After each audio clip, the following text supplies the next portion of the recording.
ये election campaign नहीं है, ये बेसिकली अवामी हुकूमत है और अवामी हुकूमत का इस्तकबाल है और एक एतमाद है जो आपको पूरी रियासत के अंदर देखने को मिल रहा है। इससे पहले पिछले 2-2.5 साल में कहीं न कहीं सियासी जो प्रोसीजर था वो इररिलेवेंट हो रहा था, क्योंकि वो हुकूमत MLAs की हुकूमत थी, आज पीपल्स पार्टी की हुकूमत है और आपने देख लिया कि पूरे रियासत में इस हुकूमत का जिस तरह से इस्तकबाल किया जा रहा है, एतमाद किया जा रहा है, ये इलेक्शन कैंपेन नहीं बल्कि ये आवाम का एतमाद है इस हुकूमत पर और इंशाल्लाह आने वाले वक्त पर आने वाला वक्त पाकिस्तान पीपल्स पार्टी का होगा। आखिरी सवाल है, जिस तरह आपने कहा ये इलेक्शन कैंपेन नहीं, लेकिन दूसरी जाने से मुस्लिम लीग नून आपकी सख्त सेक्रेटरी और मियां साहब ने ऐलान किया जी मैं मुजफ्फराबाद आऊंगा, यहाँ पे भी आपके साथ मजबूत उम्मीदवार है मुख्तार अब्बासी साहब।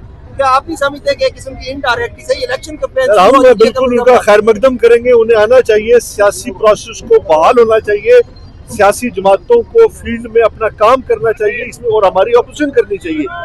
तो मेरे ख्याल में इसमें कोई बुरी बात नहीं। बाकी इलेक्शन में अभी वक्त है, इलेक्शन अपने टाइम पर होंगे, उससे पहले नहीं होंगे। हुकूमत की आपका क्या देख रहे हैं अपना उम्मीदवार और उम्मीदवार? सर मेरे ख्याल में ये आप देख लें, आज अवाम का फैसला आपके सामने है।